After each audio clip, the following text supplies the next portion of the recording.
সবারই চাকরি হয়ে যাবে। তো আমি তাও আলোচনা করলাম এর থেকে আরও কম কাট অফ হতে পারে। ভিডিওটি শুরু করার আগে আমি বলতে চাই, আজকের ভিডিওতে যা যা আলোচনা হয়েছে সব কিছু আমার নিজস্ব মতামত অনুযায়ী আলোচিত হয়েছে। ভিডিওটির মধ্যে যা যা তথ্য দেওয়া হয়েছে সবগুলি আমার নিজস্ব মতামত। আপনারা অনেকে কমেন্টে জানিয়েছিলেন যে 20K 30K 50K অনুযায়ী একটা তুলনামূলক কাট অফ নিয়ে আসতে, সেই জন্য আমি 25K 30K ও 50K অনুযায়ী general, OBC A, OBC B, SC ST প্যারাটিচারদের সেফ স্কোর কত হতে পারে সেই নিয়ে এই ভিডিওতে আলোচনা করেছি।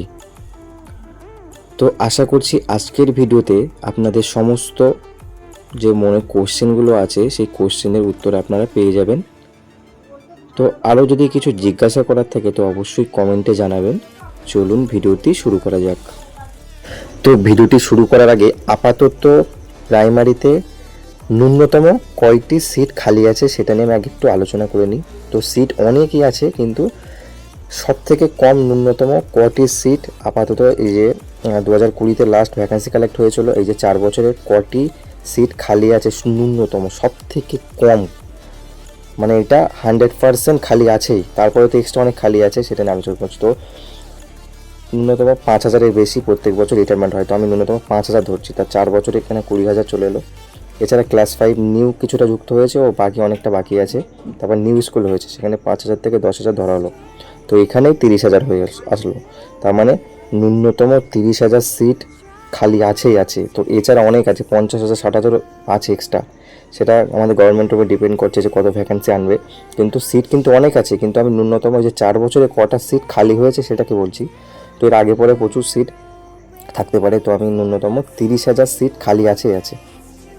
তো প্রথমে 25,000 ভ্যাকান্সি নিয়ে, পরে 30,000 ভ্যাকান্সি নিয়ে, ও সর্বশেষ যদি 50,000 ভ্যাকান্সি আসে তাহলে কত কাট অফ, কত সেভ স্কোর হতে পারে সেটা নিয়ে আমি পুরো ভিডিওতে আলোচনা করছি। তো এটি কেমন কাট অফ সেটা হলো সর্বপ্রথম জানতে হবে যে এটি হলো ফাইনাল কাট অফ। তো এরপরে এক্সামটেড ক্যাটাগরি, নন এক্সামটেড আরও অনেক ছাড় থাকতে পারে। এটা হচ্ছে নন এক্সামটেড ক্যাটাগরির, আমি বলছি এটা মেন কাট অফ হবে, সেটা নিয়ে আমি আজকে আলোচনা করছি। এর থেকে যারা অনেক এক্সামটেড ক্যাটাগরি আছে তারা ছাড় পাবে, অনেকটাই ছাড় পাবে, তাদের ভ্যাকান্সি আরও কম হবে। তো সর্বোচ্চ ভ্যাকান্সি নিয়ে আমি আজকে আলোচনা করছি যে আপনার কাট অফ 80 থাকলে আপনার চাকরি নিশ্চিত। তো সবার প্রথম 25,000 ভ্যাকান্সি, 25,000 ভ্যাকান্সিতে যদি থাকে তো জেনারেল 30.5 থেকে 31.5 যাবে, ওবিসি এ 28.5 থেকে 29 যাবে, ওবিসি বি যাবে 29 থেকে 29.5, এসসি যাবে 28 থেকে 29, আর যারা এসটি পিএইচ প্যারাটিচার আছো সবাই সিলেক্টেড হয়ে যাবে। তো এরপর 30,000 ভ্যাকান্সি অনুযায়ী কাট অফ কেমন যেতে পারে। তো ভিডিওটি পুরোটি তুলনামূলক ভিডিও, তো আমি আমার নিজস্ব মতামত অনুযায়ী দিয়েছি। তো কাট অফ এর আশেপাশেই থাকবে, তো আপনারা ধরে রাখুন যে আপাতত এটাই ধরে রাখুন, কিন্তু কাট অফের আশেপাশেই যাবে ভ্যাকান্সি অনুযায়ী। এটা হলো পুরো কাট অফ। তো 30,000 ভ্যাকান্সি অনুযায়ী জেনারেলরা যাবে 30 থেকে 31, এগুলো সব কিন্তু ইন্টারভিউ ধরেই। ওবিসি যাবে 28 থেকে 29, ওবিসি বি 28.5 থেকে 29.5, এসসি যাবে 27 থেকে 28, আর এসটি পিএইচ প্যারাটিচার সবার সিলেক্টেড হয়ে যাবে, সবাই সিলেক্ট হয়ে যাবে। তো এতে টেনশনের কিছু নেই। তো এতে আশা করছি ভ্যাকান্সি যত বেশি হবে ততই আপনাদের কাট অফ মার্কস কমতে থাকবে। তো এটি হচ্ছে ইন্টারভিউ ধরে, যা আমি বলেছি সব ইন্টারভিউ ধরে। তো সবার শেষে 50K ভ্যাকান্সি যদি থাকে তো কেমন সেফ স্কোর বা কাট অফ যাবে। তো আমাদের গভর্নমেন্ট যদি চায় অবশ্যই 50K ভ্যাকান্সি নিয়ে আসতে পারে, যেহেতু officially D.El.Ed TET pass 52K মতো আছে, তো ওর থেকে অনেক কমবে, আমি 52Kই ধরলাম। যদি 50K ভ্যাকান্সি নিয়ে আসে অবশ্যই সরকারের কাছে ভ্যাকান্সি আছে, এর থেকে বেশি আছে। তো আমাদের গভর্নমেন্ট যদি 50K ভ্যাকান্সি নিয়ে আসে তাহলে কাট অফ কত যাবে, এই কমেন্ট অনেকেই করেছিলেন।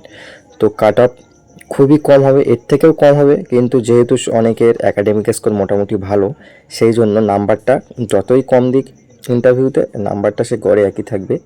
আর আরেকটা কথা আমি এটা আলোচনার আগে আমি একটু বলে রাখি যে অনেকে ভাবছেন যে কারো একাডেমিক ইন্টারভিউ বাদে একাডেমিক স্কোর 27, 28, 29, এটা কিন্তু কিছু সংখ্যক স্টুডেন্টের আছে। মনে রাখুন 5 থেকে 10,000 কিংবা 15,000 স্টুডেন্টের আছে একাডেমিক স্কোর খুব বেশি, কিন্তু অধিকাংশরই একাডেমিক স্কোর কিন্তু 22 থেকে 25-এর মধ্যে অনেকেরই। সেই জন্য গড়ে 50K থাকলে মোটামুটি সবারই চাকরি হয়ে যাবে। তো আমি তাও আলোচনা করলাম এর থেকে আরও কম কাট অফ হতে পারে। তো আমি যেহেতু সবাই একাডেমিক স্কোর পেয়েছি তাই আমি এই নাম্বারগুলো দিয়েছি। তো জেনারেল যাবে 28 থেকে 29, ওবিসি এ 26 থেকে 27, ওবিসি বি 26.5 থেকে 27.5, আর এসসি 25, আর এসটি পিএইচ যারা হ্যান্ডিক্যাপ প্যারাটিচার সবার সিলেক্টেড হয়ে যাবে এবং যারা যারা আছে সবাই চাকরি পেয়ে যাবে। তো এইটি হলো তুলনামূলক। তো আশা করছি যদি 50K ভ্যাকান্সি আসে তা সবারই চাকরি হয়ে যাবে। কিছু সংখ্যক যারা ইন্টারভিউ একদম দিতে পারবে না তারাই হয়তো বাদ যাবে, কিন্তু যারা মোটামুটি ইন্টারভিউ ভালো করে দেবে তারা অবশ্যই চান্স পাবে। তো আমি আমার চ্যানেলে আমি পার্ট করে করে আমি ইন্টারভিউ রিলেটেড ভিডিও দিয়েছি। তো আপনারা সেই ভিডিওগুলো দেখতে পারেন এবং ইন্টারভিউর জন্য প্রস্তুতি নিতে পারেন। তো যদি ভিডিওটি একটু হেল্পফুল মনে হয় তো অবশ্যই আমার চ্যানেলটি সাবস্ক্রাইব করবেন ও একটি লাইক দেবেন। তো সবাই ভালো থাকবেন, সুস্থ থাকবেন, ধন্যবাদ।